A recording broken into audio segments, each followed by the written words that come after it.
जयराम कुमार, माननीय सदस्य जयराम कुमार। धन्यवाद अध्यक्ष महोदय।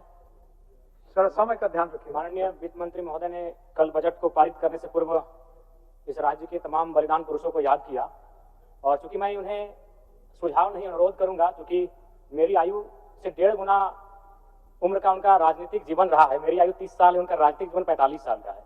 महोदय, निर्मल महतो, अगर देश में भगत सिंह का नाम आता है तो झारखंड में निर्मल महतो का नाम आता है।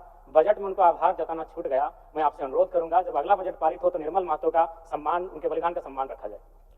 धन्यवाद अध्यक्ष महोदय। माननीय वित्त मंत्री जी के द्वारा प्रस्तुत बजट पर अपने विचार रखने आया हूँ। वित्तीय वर्ष 2025-26 के लिए 1,45,000 करोड़ रुपए का बजट आया है। आंकड़े सुनने में बहुत अच्छे और बेहतरीन है, लेकिन जब इस पर कार्य धरातल पर होगा महोदय तो बहुत बड़ी उपलब्धि होगी। निसंदेह इस राज्य सरकार की एक महत्वाकांक्षी योजना रही मैया सम्मान, उस पर लगभग बजट का 9.5% प्रावधान दिया गया। लेकिन मेरा मानना है अभी भी 2 महीनों से मैया सम्मान योजना की राशि निर्गत नहीं हो पाई है। तो कहीं ना कहीं इच्छा शक्ति का अभाव, बजट कितना भी विशाल बेहतरीन क्यों ना हो, अगर कार्य करने की इच्छा शक्ति ना हो तो उस बजट का सदुपयोग नहीं कर पाते अध्यक्ष महोदय। इस बार कृषि में 4,587 करोड़ का प्रावधान है, जो कि सराहनीय है। लेकिन चूंकि मैं एक युवा हूं और युवा होने के नाते इस बजट से युवाओं के लिए कोई विशेष प्रावधान नहीं दिख रहा अध्यक्ष महोदय। इस बजट से इस राज्य के युवा, सिकंदर रूपी युवा, जिन्होंने एक 10 बाय 10 के कमरे के ताप में रहकर 10 साल का जीवन बिताया है परीक्षा की तैयारी में, आज इस बजट से वे हार गए अध्यक्ष महोदय। नई इस बजट में युवाओं के रोजगार संबंधित विशेष कोई प्रावधान नहीं अध्यक्ष महोदय। पहली बार माननीय हेमंत सोरेन जी की सरकार ने 2020-21 में बेरोजगार युवाओं को, स्नातक को 5,000 रुपए प्रति माह और स्नातक उत्तर को 7,000 रुपए प्रति माह देने की बात कही थी।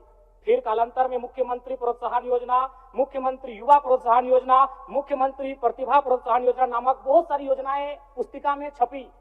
हम लोगों ने सुना, पढ़ा, लेकिन 1 रुपए खर्च युवाओं पर नहीं किया गया उनके प्रोत्साहन राशि को लेकर अध्यक्ष महोदय। इसलिए इस बजट से निसंदेह माता लोगों की जीत हुई है, मैया सम्मान की जीत हुई है, लेकिन इस बजट से इस राज्य के युवा हार गए अध्यक्ष महोदय। एक सटीक नियोजन नीति नहीं होने के कारण, एक सशक्त नियोजन नीति नहीं होने के कारण कहीं ना कहीं आज इस राज्य के युवा इस बजट से हारा हुआ महसूस कर रहे अध्यक्ष महोदय।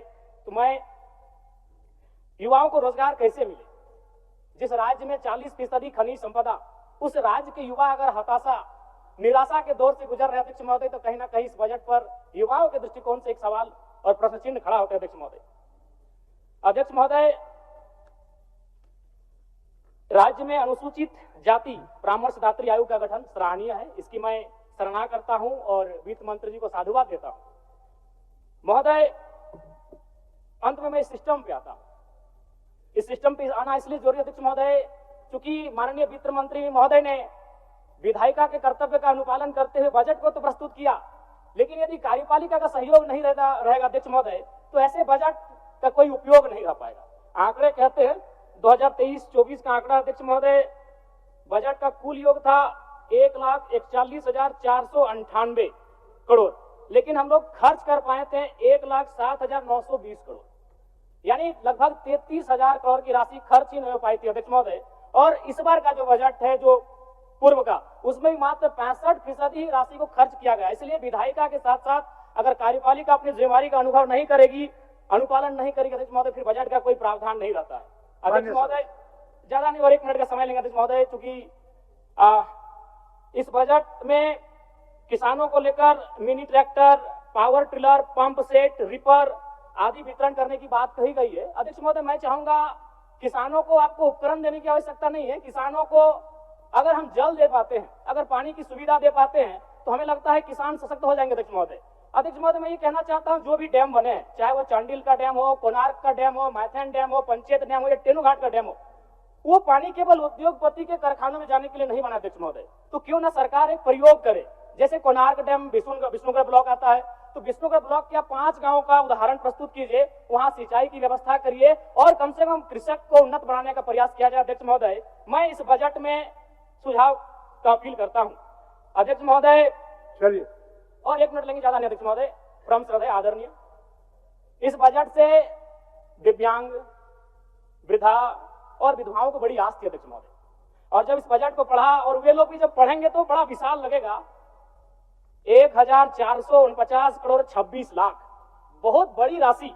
लेकिन चूंकि यहीं फिर सरकार कहती है 12 लाख लाभुक हैं, तो अगर उस राशि से अगर 12 लाख को भाग देते हैं, क्योंकि मैथमेटिक्स का होना बहुत जरूरी है, तो रिजल्ट आता है 1,44,926। उसको फिर अगर 12 से भाग देते हैं अध्यक्ष महोदय, तो रिजल्ट आता है 1006। यानी महीना में आप कितना दे रहे हैं, वही 1006।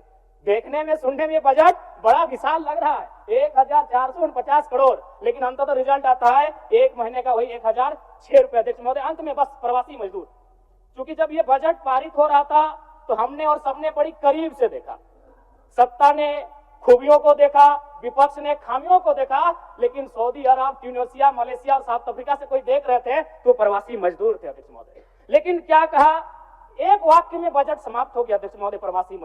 प्रवासी मजदूरों की पीड़ा, मैं बार बार कहता हूं, दो पीड़ा असहनीय है। एक प्रसव की पीड़ा, जो मेरी मां ने मुझे जन्म देने के वक्त सहा है, और एक प्रवास की पीड़ा। लेकिन आज प्रवासी मजदूरों के लिए क्या अध्यक्ष महोदय, एक लाइन में खत्म हो गया। प्रवासी मजदूरों का निबंधन ऑनलाइन किया जा रहा है। अब तक 1,91,000 मजदूरों का निबंधन किया गया है। महोदय, इसमें प्रवासी मजदूर खोज रहे थे, वो विदेशों से बैठकर बजट को देख रहे थे कि शायद हमारे हिस्से में भी कुछ आएगा। जब हमारी मैया को, हमारी बहनों को कुछ मिला, तो शायद हमारे हिस्से में कुछ आएगा। माननीय सर